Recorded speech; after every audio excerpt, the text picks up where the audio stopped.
그날 남자는 마치 돈벼락을 맞은 사람처럼 보였다고 합니다.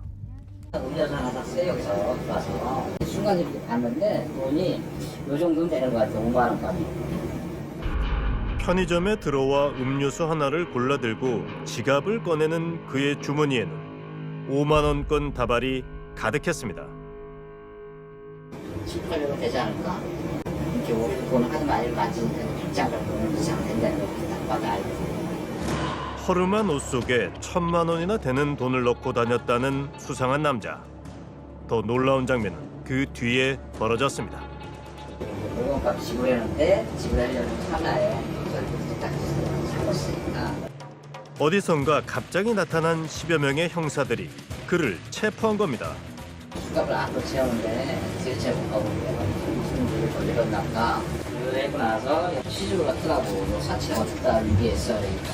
평화로운 일요일 낮에 뜬금없이 나타나 온 동네를 발칵 뒤집어 놓은 남자가 저지른 사건은 청담동 주식부자 이진 씨의 부모가 살해된 채 발견됐습니다. 복귀는 보루 이웃. 숨진 피해자들이 주식 투자 사기 혐의로 구속된 이른바 청담동 주식 부자 이진 씨의 부모였기 때문입니다. 비밀이 세상에 알려진 건 지난 16일 부모님과 연락이 닿지 않는다는 이진 씨 동생의 실종 신고를 통해서였습니다. 토요일에 신고한 거예요. 문을 못 따니까 경찰에 신고를 하는 거죠. 들어갔어요. 깨끗했대요, 집안이. 범죄 흔적이 없고. 한 바퀴 아무도 없는 거예요. 경찰과 소방대원이 출동해 문을 뜯고 들어간 집안은 평소와 다름없이 깨끗하게 정리된 상태였다고 합니다. 그런데 현관문을 나오려고 하는데 갑자기 경찰관이 한 번 더 그냥 느낌이 이상해가지고 다른들 시신 냄새를 모르잖아. 경찰들은 알아, 시신 냄새를. 딱 냄새 나자면 벌써 며칠 된 거야. 20일 가까이 됐는데. 붙박이장을 열자 참혹한 진실이 드러났습니다. 처음에는 봐도 잘 모를 정도로 이렇게 좀 조회가 돼 있었어요. 자세히 가려놓은 건 아니었어도 위에 그냥 뭐 이렇게 이불이나 이런 게 좀 올라가 있었어요. 이불과 옷가지 아래 어머니의 시신이 있었던 겁니다. 함께 사라진 이 씨 아버지의 행방은 김 씨가 체포된 이후 밝혀졌습니다. 뭐 사치가 어떻다 위기했어. 그러니까 그랬구만. 그 소리 들으니까 약간 좀 사치를 갖다가 유기를 했다니까. 경기도 평택에 있는 한 물류창고. 냉장고다. 냉장고다. 이곳에 덩그러니 놓인 저 봉인된 냉장고 안에 김 씨가 이 씨 아버지의 시신을 유기한 겁니다. 그가 이진 씨 부모의 집을 찾아간 건 체포되기 20일 전인 지난달 25일 오후 4시가 조금 못된 시각이었습니다. 아파트로 들어서는 김 씨 옆엔 3명의 공범도 함께였습니다. 그로부터 15분 뒤 외출 나간 이진 씨 부모님이 돌아오자 그 뒤를 따라 집으로 들어간 김 씨의 일당이 잔혹하게 그들을 살해한 겁니다. 그날 숨진 이 씨 부모님 곁엔 묵직한 가방이 하나 있었다고 합니다. 가방에 현금이 있었어요. 진실에 의하면 오 이상입니다. 저 부가티 형 거. 부가티. 이거 누구 거예요? 이거 내 거. 무려 5억 원이 넘었다는 그 현금 다발은 한때 이진 씨를 셀럽의 바늘에 올려놓았던 슈퍼카를 처분하고 받은 돈의 일부였습니다. 차가 저게 원래 세차 가격이 38억 5천짜리고 국내 부가티가 총 5대가 있는데 이 차량은 국내에 한 대밖에 없는 차량. 지금 판매되는 금액으로는 소비자 가격으로 하면 25억.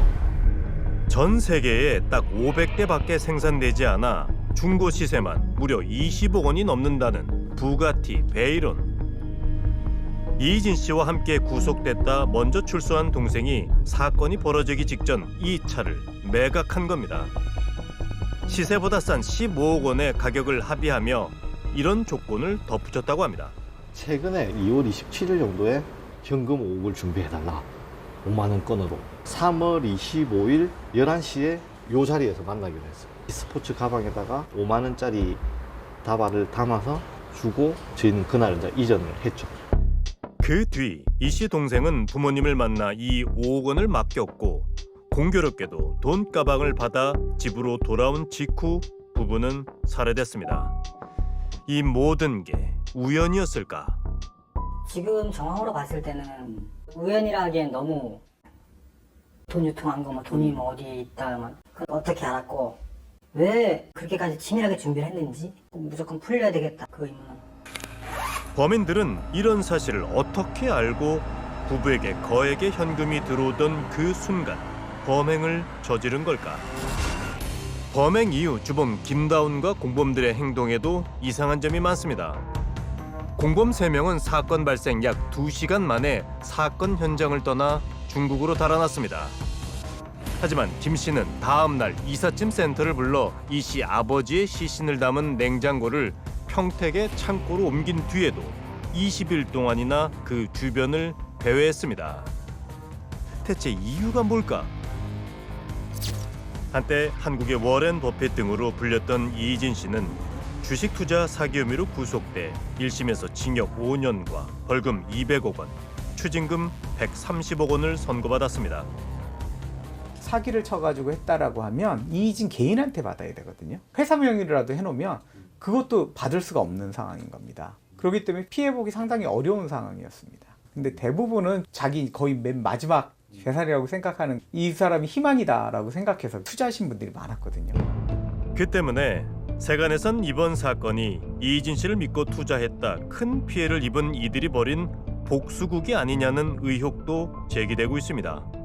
살인 사건 나기 몇 달 전에 그 이희진 형제하고 같이 어울려 다니던 친구가 자살을 했으니까 그쪽에도 원한을 샀겠구나라고 생각을 했거든요. 그때 파 쪽에 뭐 조직원은 아니고 쪽 연관돼 있다. 투자자들 중에는 어떤 뭐 조폭 세력도 개입돼 있다. 뭐 이런 설도 있었고 원한과 돈 문제가 합쳐진 그런 뭐 보복극이 아닌가. 그 시체에 고문 흔적이 있었습니까?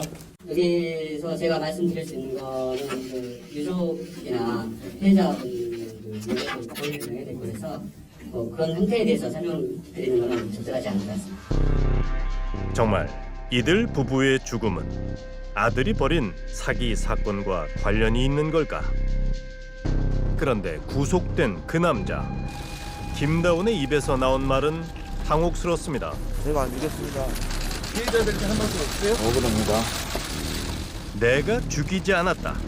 살인을 저지른 건 중국으로 달아난 공범들이고 자신은 시신 유기만 했을 뿐이라 주장한 김 씨. 자신은 이 씨 아버지에게 투자 명목으로 맡겼던 2천만 원을 돌려받으러 간 것뿐이라는 얘기는 사실일까? 남은 돈이 얼마예요? 지금 저희가 회수한 거는 1,800만 원 정도 됩니다. 소프트웨어밖에 없어요. 그건 가방에 들어있었던 건가요? 아니죠. 체포했을 때 이 사건을 둘러싼 의혹이 눈덩이처럼 커져가던 그때 세간의 의심은 또 다른 한 사람을 향했습니다. 왜 신고를 그렇게 했어요? 차 거래 청구했고 부모한테 돈 드는 말이에요. 처음에는 별 의심이 없었는데 전화도 안 받고 카톡을 오고 시간이 길어지면서 이상하다는 생각을 하고 신고를 했습니다. 전화 통화는 안 되는데 카톡 대화만 했다고요? 지금 현재까지 확인된 건 그렇습니다. 범행이 이뤄지던 날 차를 매각하고 5억 원을 부모님에게 맡긴 사람도 부모님이 살해된 지 20일이 지나 실종 신고를 한 것도 모두 이 씨의 동생이었기 때문입니다. 주식 투자 사기 사건으로 형과 함께 구속됐다 먼저 풀려난 동생 이 씨. 그는 혹시 부모님의 사망과 관련해 뭔가 더 알고 있을까요? 부모님이 사망한 지 3주나 지나서야 신고를 한 이유는 뭘까요? 법인이 걔를 해치려고 했잖아요. 걔가 그 얘기 하더라고. 직원하고 같이 있어갖고 위험했대. 손자가 쓰면 걔 당했대. 가족 몰살 시키려고. 체포되기 전 김 씨와 이 씨의 동생이 만난 적이 있다는 겁니다. 두 사람 사이엔 무슨 일이 있었던 걸까? 그런데 장례식이 끝난 후 이 씨 형제의 지인이 제작진에게 조심스럽게 연락을 해왔습니다. 지난 3주간의 일들에 대해 진실을 밝히겠다며 제작진을 찾아온 그는 우리에게 문건 하나를 건넸습니다. 이거 보시면 나와요. 이희진 씨 지금 상태는 어떻죠? 통행 플러스 충격, 부모님들이 뭐 그렇게 됐고 본인은 지금 또 이제 현재 밖에서 재판을 받는 상태잖아요. 자기 신변 위협 같은 거 그런 거 과거 사건과 별개로 이전에 아예 일면식이 없는 사람이에요. 전혀. 네, 그건 확실해요. 그러니까 더 불안한 거죠. 그가 우리 앞에 내민 건 이 씨의 동생이 숨진 어머니와 나눈 메신저 내용이었습니다. 아들아, 일본 사는 아빠 친한 친구가 교통사고로 돌아가셨다고 연락이 와서 오늘 새벽에 급하게 공항에 왔어. 7시 비행기야. 도착해서 연락할게. 수고해. 그런데 이상합니다. 일본에 사는 아버지 친구가 돌아가셔서 급히 출국을 하게 됐다는 어머니의 메시지가 도착한 이날은 2월 26일. 이진 씨 부모님이 살해된 다음 날입니다. 두 사람을 살해한 뒤 이 씨 어머니의 휴대전화를 손에 넣은 김 씨가 천연덕스럽게 어머니 행세를 한 겁니다. 아들아, 내일 아빠 친구들이랑 부부 동반 여행 갔다 와도 될까? 장례식이 끝난 줄 알고 오늘 아침 8시 비행기 예약했는데 가족장하고 발화식 일요일에 하신다네. 장례 문화가 한국하고 너무 다르구나. 어떡하지? 엄마만 먼저 갈까? 아들아, 아빠랑 친구분해서 같이 뉴욕에 가는 얘기가 나왔는데 갔다 와도 될까? 게다가 김 씨는 매번 이런저런 핑계를 대며 귀국 날짜를 차일 피일 미루기까지 했습니다. 그러기를 무려 20일. 그동안 이 씨는 어머니가 아니라는 사실을 정말 눈치채지 못한 걸까?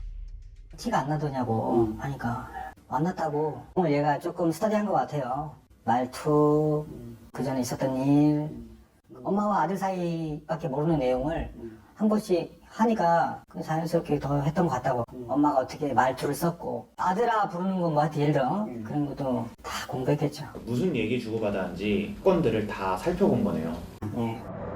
이 씨 부모의 휴대전화를 훑어봤기 때문일까? 가족들만 아는 내용도 줄줄이 꿰고 있었다는 그는 어머니의 말투도 정확히 구사했다고 합니다. 게다가 일본이라고는 모르겠는데 국제전화로 전화도 왔었고 실제로 그러니까 캐치콜로 뜬 거예요. 그러니까 통화는 못했는데 전화가 왔었다고 해요. 부재중 전화가 뜬 거예요. 부모님이 실제 일본에 있는 것처럼 속이기 위해 직접 일본까지 건너가 국제 전화를 거는 치밀함도 잊지 않았습니다. 삿포로 가가지고요. 어머니 행세를 한 겁니다.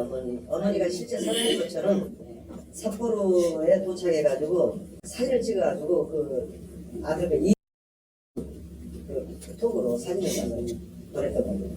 그러니까 어머니가 실제 일본에 간 것처럼 미끼에서 위장을 한 겁니다. 그렇게 어머니 행세를 하며 이 씨와 대화를 이어가던 김다운은 언제부턴가 이 씨에게 자꾸 무언가를 부탁하기 시작합니다. 주문한 미나리랑 상황버섯을 집에 갖다 달라는가 하면 바빠서 갈 시간이 없다는 아들에게 집에 대신 가달라고 사정을 하기도 합니다. 이토록 집요하게 아들을 집으로 부르려 한 이유는 뭘까요? 그리고 일본까지 갔다가 도주하지 않고 다시 한국으로 돌아온 이유는 뭘까요?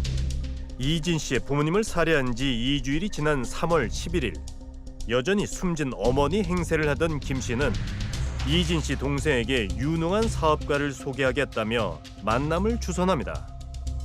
그리고 이틀 뒤 하버드대를 졸업한 재미 사업가라며 그 자리에 나온 데이빗 김이 바로 그 남자 김다운이었습니다.